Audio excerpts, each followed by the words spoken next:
Esta grabación está dedicada a presentar las estructuras enlazadas, que son un recurso que veremos en el resto de temas para implementar otras estructuras dinámicas de datos, incluida también la estructura de conjunto que hemos visto en el tema anterior implementada mediante vectores.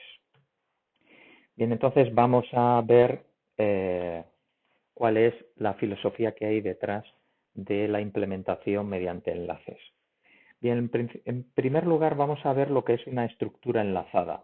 Una estructura enlazada es una estructura que utiliza objetos que contienen referencias a otros objetos. Bien, gráficamente lo podemos ver representado de esta manera, ¿no? Tenemos un nodo y tenemos una referencia a ese nodo.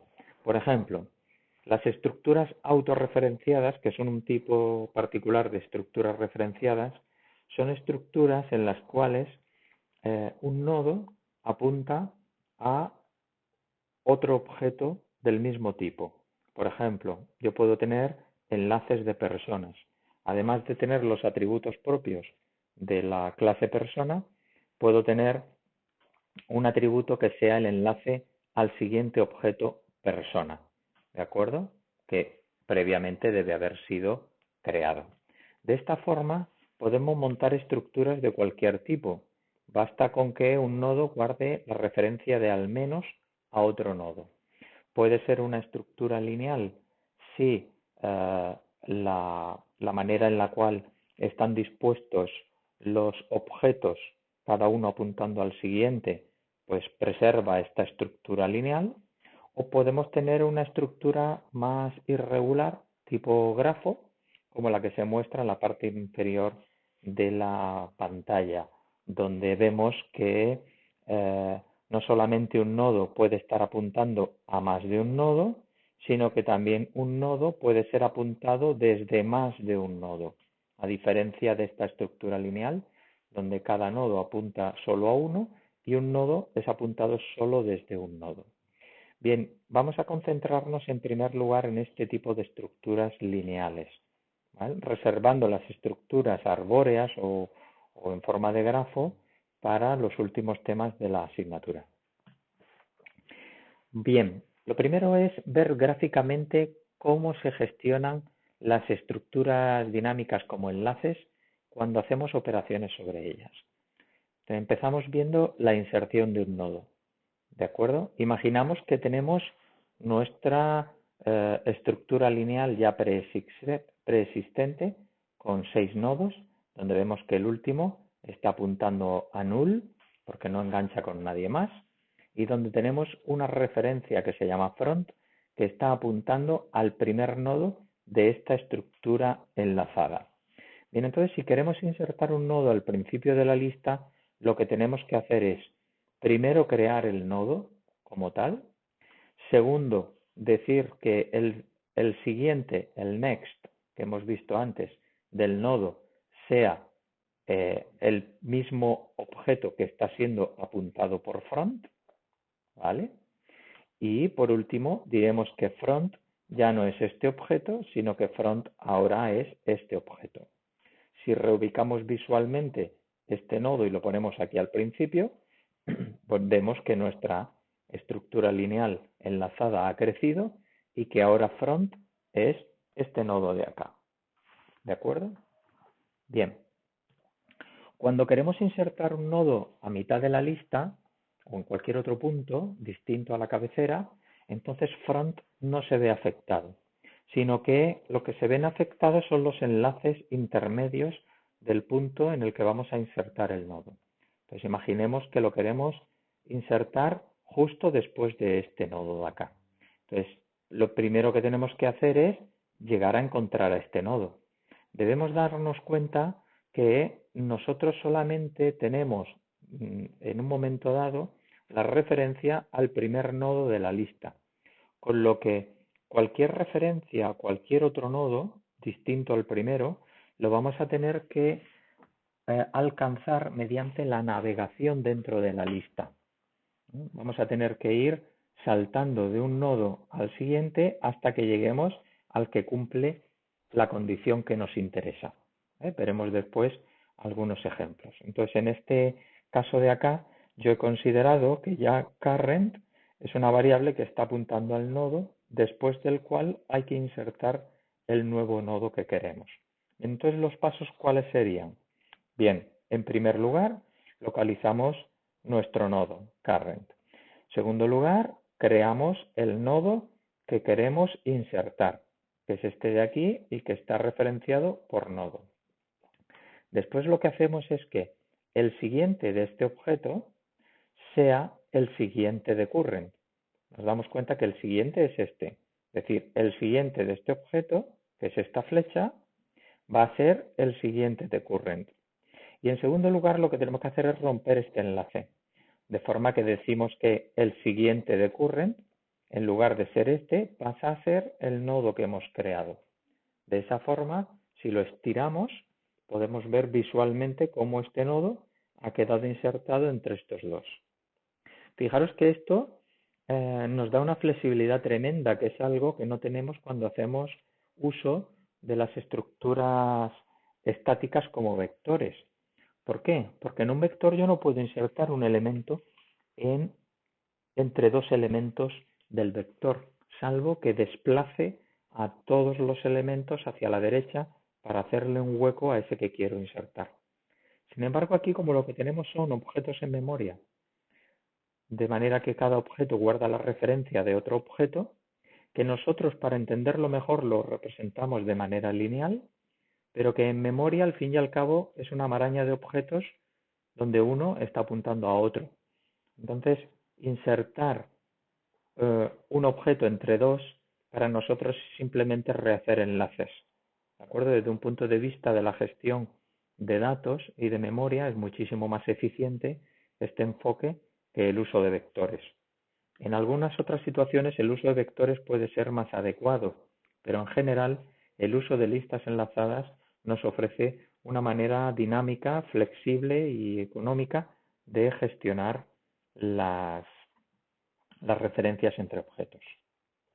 Si quiero borrar nodos, distinguimos lo que es borrar el primero de borrar cualquier otro. Aquí esto de distinguir entre hacer una cosa y hacer otra es importante en los ejemplos que vamos a ver. ¿Por qué?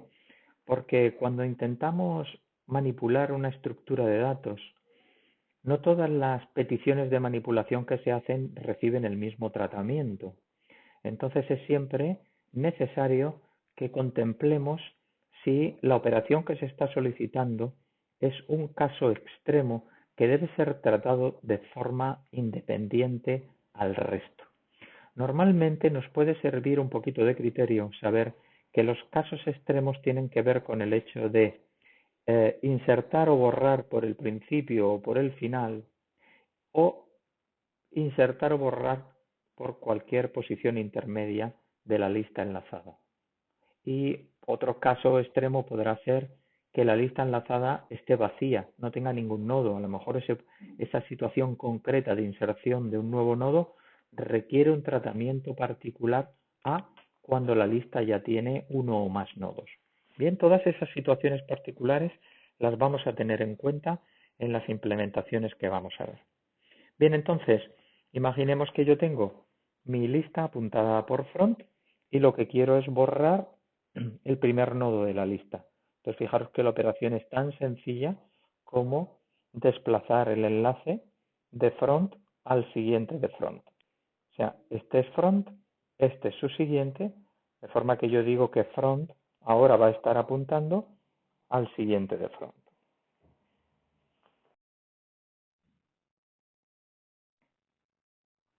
Si lo que queremos es eliminar un nodo interior de la lista, entonces lo que hacemos es, primero, localizar el nodo que queremos borrar, guardar una referencia a la posición anterior y a continuación lo que hacemos es decir que el siguiente del anterior va a ser el siguiente del nodo que queremos borrar. Al decir que el siguiente del anterior va a ser el siguiente del nodo que queremos borrar, estamos eliminando este enlace y haciendo que este apunte a este de acá. Previamente podemos también eliminar este enlace de forma que current no apunte a este nodo. Esto es algo opcional porque como este nodo ya no va a estar siendo referenciado por el anterior, este objeto va a estar solo en memoria y el recolector de basura lo va a eliminar cuando estime conveniente. Bien, otra cuestión interesante que debemos considerar es el hecho de que debemos distinguir por un lado lo que es la estructura enlazada que nos sirve de esqueleto para montar nuestra colección del valor en sí que queremos almacenar. Pues queremos guardar la información de un paquete de datos, de un objeto persona, de un objeto estudiante, de cualquier cosa que queramos, ¿no? De un objeto imagen. Bien, entonces, eso gráficamente está representado acá como vemos. La parte superior representaría la estructura enlazada que da soporte a nuestra colección y cada uno de los nodos está guardando la referencia al objeto en sí. Ya avanzamos, que será un objeto de tipo T, que es el objeto sobre el cual estamos interesados en guardarse su información. Bien. También debemos tener en cuenta que el hecho de que sea una estructura lineal no nos impide el que tengamos enlaces extras para poder movernos libremente dentro de la estructura. Esto es lo que se llamaría una estructura doblemente enlazada, que veremos alguna implementación posteriormente. En una estructura doblemente enlazada, cada nodo guarda una referencia del siguiente, pero a su vez guarda una referencia del anterior. Las únicas excepciones son el último nodo, que no tiene a nadie como siguiente, pero sí tiene un anterior, o el primer nodo, que sí tiene a alguien como siguiente, pero no tiene a nadie como anterior. El beneficio de utilizar estas estructuras con dobles enlaces es que nos permite movernos a izquierda y derecha durante la ejecución, ¿de acuerdo? Con lo cual podemos optimizar mucho los tiempos de localización de nodos y la manipulación de la estructura de la lista, cosa que en una estructura lineal el movimiento es siempre de izquierda a derecha. Y una vez que hemos avanzado hacia la derecha, la única manera de poder referirnos a objetos anteriores es volviendo a empezar la búsqueda. Bien, entonces vamos, una vez que ya conocemos cómo se manejan los enlaces, lo que vamos a hacer es revisitar nuestra implementación de conjunto que vimos en el tema anterior mediante vectores. Lo vamos a ver ahora mediante enlaces. Entonces tenemos nuestra clase LinkSet que implementará setADT. Como estamos implementándolo mediante estructuras enlazadas, ahora no necesitamos guardar un vector, obviamente, sino que lo único que tenemos que guardar es el enlace al primer elemento de la lista enlazada. ¿Por qué solo al primer elemento? Porque cada uno de los demás va a ser accedido navegando a través de los distintos objetos. Es decir, nosotros guardamos la referencia al primer elemento y ese primer elemento nos dará acceso al segundo, que dará acceso al tercero, que dará acceso al cuarto, etc. Bien. LinkSet entonces lo que va a hacer es guardar la referencia al primer objeto del tipo linear node. ¿Vale? Linear node va a ser este nodo que tenemos aquí, ¿de acuerdo? Que va a apuntar al siguiente. Será una estructura autorreferenciada, ¿vale? Entonces, la vamos a tener implementada de esta manera. Linear node es una clase que se parametriza mediante el tipo genérico T y que guarda la referencia del siguiente nodo, que es del mismo tipo que él, y guarda la referencia al objeto que quiera almacenar el nodo. ¿De acuerdo? Aquí lo hemos representado visualmente con colores para que veamos que esta estructura mentalmente cómo se representa, ¿no? Este es el objeto que representa el nodo, que está apuntando al siguiente, que es la referencia que estamos guardando aquí, y el nodo está guardando una referencia a un objeto de tipo T, que es la variable de instancia que estamos guardando aquí. un constructor todo nulo, un constructor ya pasándole el elemento que va a guardar, métodos para que me devuelva el siguiente, la referencia del siguiente, método para cambiar su siguiente, que será pasándole un nuevo linear node, y métodos para cambiar o acceder al elemento que almacena el nodo, ¿vale? Estos 4 métodos los vamos a ir manejando a lo largo de la implementación que vamos a ver posteriormente. Bien, entonces, cuando tengamos 6 nodos, pues manejaremos una variable count que valdrá 6 y nuestra estructura lineal estará referenciada con una variable que podemos llamar como queramos, que apuntará al primer nodo, y ese nodo guardará la información del objeto tipo T y la referencia al siguiente. Bien, entonces linkset va a implementar setADT igual que antes y vamos a guardar la información que estamos comentando, ¿vale? Fijaros cómo aquí tengo la estructura, la referencia a el primer nodo de la lista, bien, que acabamos de ver la implementación. Este sería el constructor inicial. Pues vamos a ver el método añadir. El método añadir para añadir un nuevo elemento tipo T. Como es un conjunto, la adición pasa por previamente comprobar que el elemento no existe. Bien, esta implementación la tendremos independientemente en otro método. Vale, lo primero que hacemos es crear nuestro nuevo nodo. ¿De acuerdo? Que será crear esta estructura de aquí.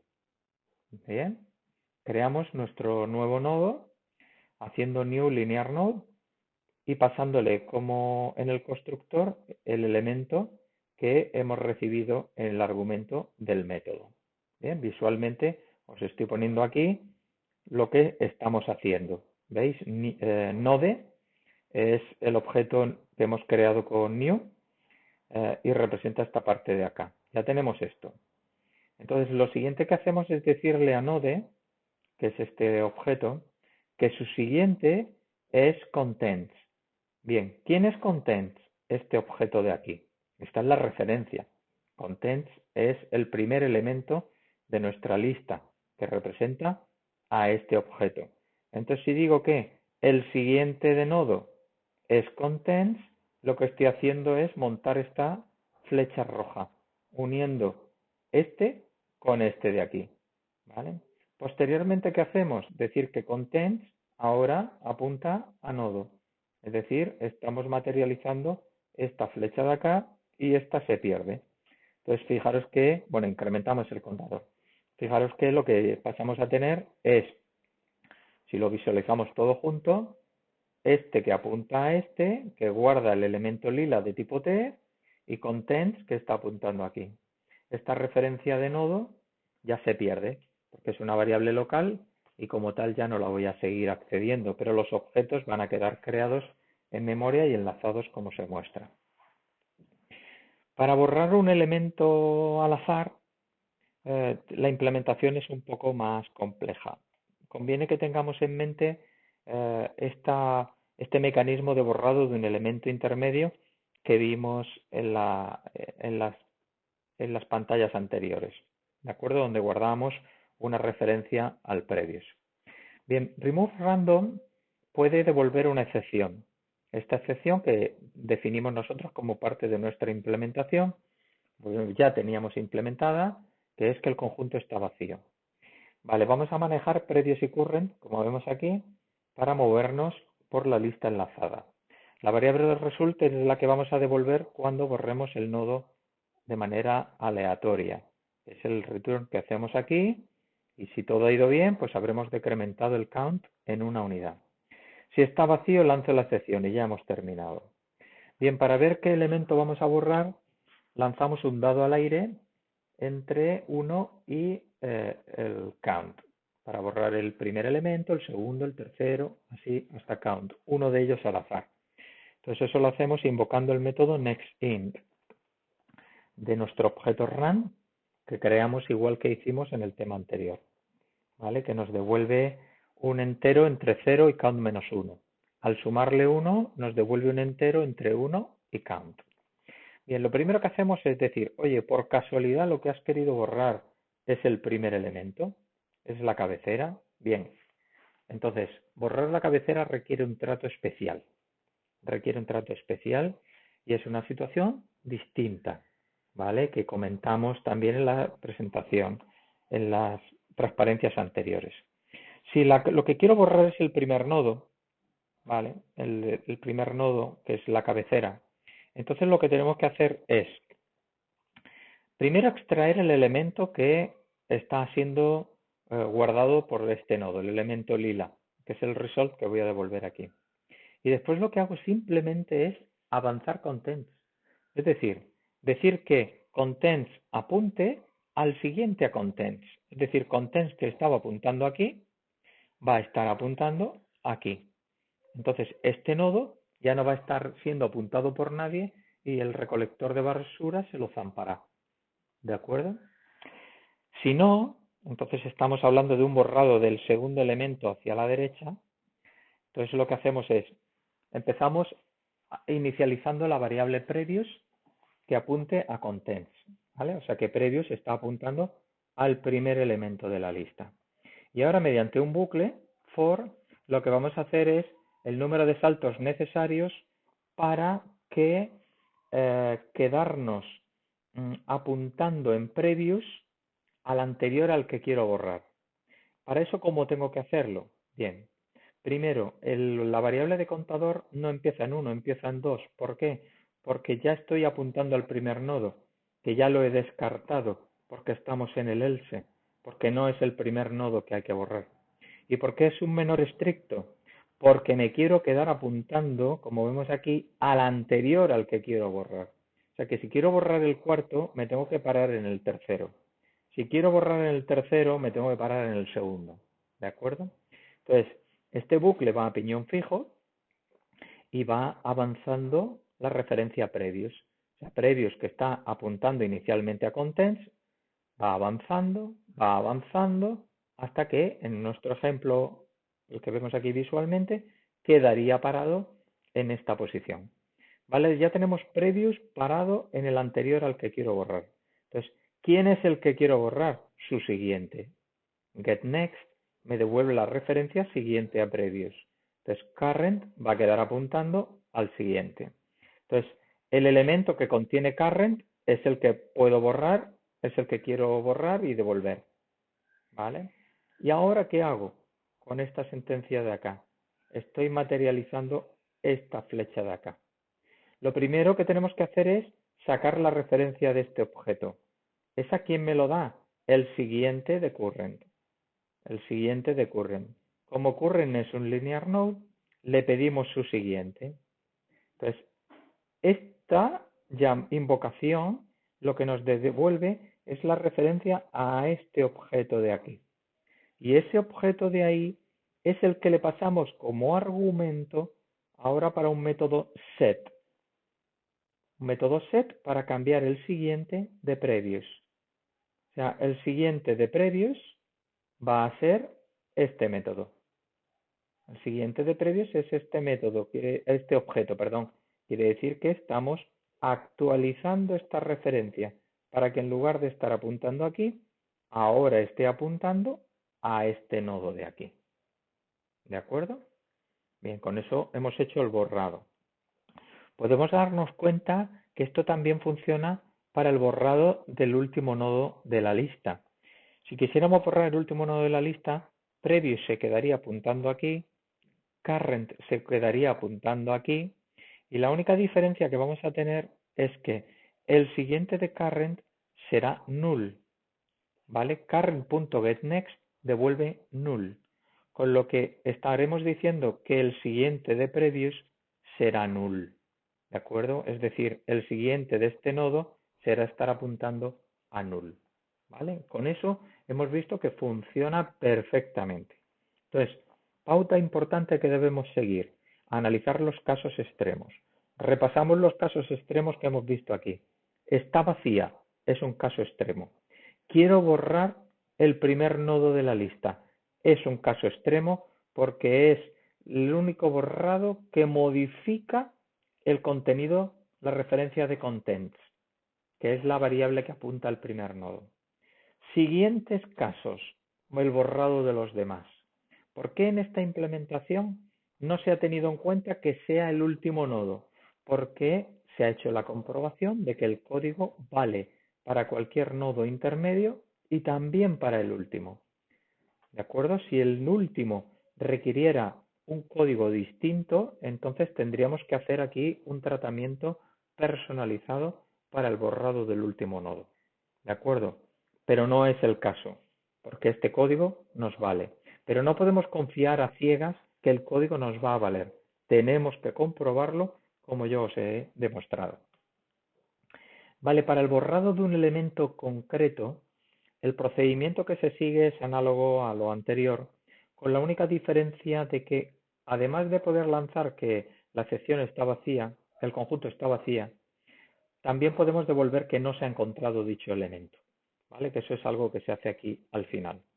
Bueno, vamos a repasar lo nuevo con respecto a la implementación del remove random que acabamos de ver. Esto es si está vacío.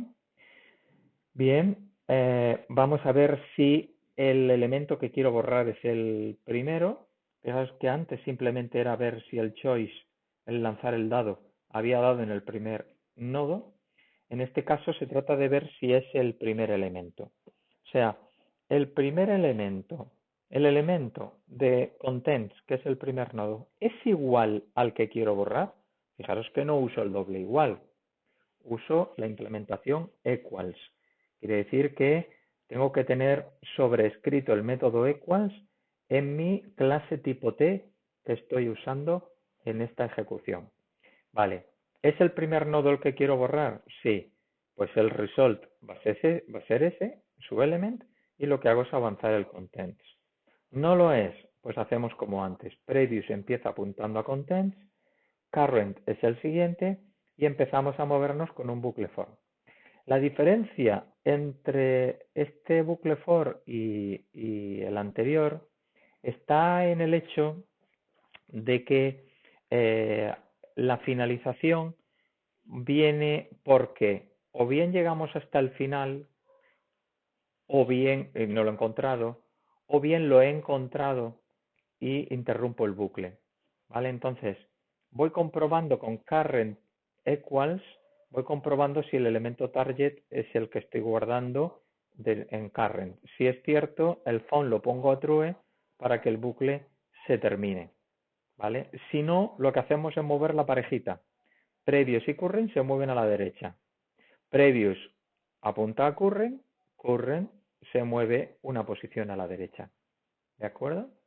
Y count es el que está preservando que no nos salgamos por el final de la lista. Bien, si found es falso es porque no lo ha encontrado, con lo que not found es cierto y lanzamos la excepción. Esta excepción está predefinida en Java. Vale, si llegamos a la zona azul es porque previo se quedó apuntando al anterior y current al que queremos borrar, pues entonces ahora recuperamos el elemento que hay que devolver y hacemos lo mismo que hemos hecho antes. Extraemos el siguiente de current, que es el que utilizamos para fijarle el siguiente a previous. Y decrementamos el contador. Vale, para extraer un iterador de los elementos de la lista, pues hacemos como hicimos con ArraySet. Fijaros la utilidad del iterador. Vamos a disponer del método hashNet y next para movernos por la estructura colección, de forma que el que reciba un conjunto y no sepa qué tipo de conjunto es, solo sabe que es un ZDT, le da exactamente igual que sea un linked set o sea un array set. Para poder moverse por el conjunto, basta con pedir un iterador sobre el mismo para disponer de los métodos y poder acceder a los elementos. Bien, entonces, cuando se invoque el método iterator, vamos a devolver, como hicimos con ArraySet, un iterator t, y como antes también, lo que hacemos es apoyarnos en una clase que vamos a implementar, que es esta, ¿vale? Que es la que va a implementar el interfaz iterator, de manera que cuando yo devuelva un objeto de esta clase, estoy devolviendo un iterator T. A esta clase, que la vamos a ver a continuación, en su constructor tenemos que pasarle la información vital que él necesita para poder moverse, que es la referencia al primer nodo de la lista y cuántos elementos hay. ¿Vale? Este valor sería realmente opcional, porque con contents, o sea, si yo recibo la referencia al primer nodo de la lista, puedo ir moviéndome mientras no alcance el null, es que quedan elementos. Fijaros que esto no se podía hacer en un array set, porque al pasar el vector, yo puedo pasar un vector de 200 elementos, pero no sé cuántos hay de verdad dentro del vector. Ahí sí que necesitaba la variable count. Un poco por preservar el que sean similares las implementaciones, pues se ha dejado. Bien, y aquí tenemos la clase. Esta clase, igual que hicimos con array iterator previamente, implementa nuestro interfaz, nuestro constructor para recoger la información que se nos está pasando. Y fijaros que current, que es el que nos va a permitir movernos, es un linear node, ¿vale? Porque representa el nodo. El hash next es que el current no sea null, y el next lo que va a hacer es, si no quedan más, te lanzo la excepción, y si sí queda, lo que hago es extraer el elemento y acceder moviéndonos al siguiente, para que quede apuntando al siguiente, y devuelvo ese valor que he prometido. ¿Vale? El remove no lo implementamos. Fijaros que count no se ha hecho uso de él. El hash next podíamos haberlo implementado con count. Manejamos una variable local de contador y decimos que siempre que sea menor que el count, pues es que todavía quedan más, ¿vale? Pero en este caso, pues se ha hecho, como os anticipaba antes, comprobando si el valor era nulo o no. Bien, entonces esta es la implementación que hemos hecho. Tenemos linear node, que guarda el next y el element y los 4 métodos que hemos venido utilizando. Y tenemos linked set, que guarda una referencia al primer elemento de linear node y que implementa todos los métodos de setDT, ¿vale? De nuestra interfaz, igual que hicimos con ArraySet. Bien, entonces en este tema hemos demostrado cómo mediante enlaces podemos manejar estructuras dinámicas de datos que nos ofrecen mucha más flexibilidad a la hora de manipular la estructura colección. Y hemos visto cómo aplicar el uso de estas estructuras enlazadas para la implementación de la colección conjunto que habíamos visto en el tema anterior, implementada mediante vectores. Con esto se termina la presentación.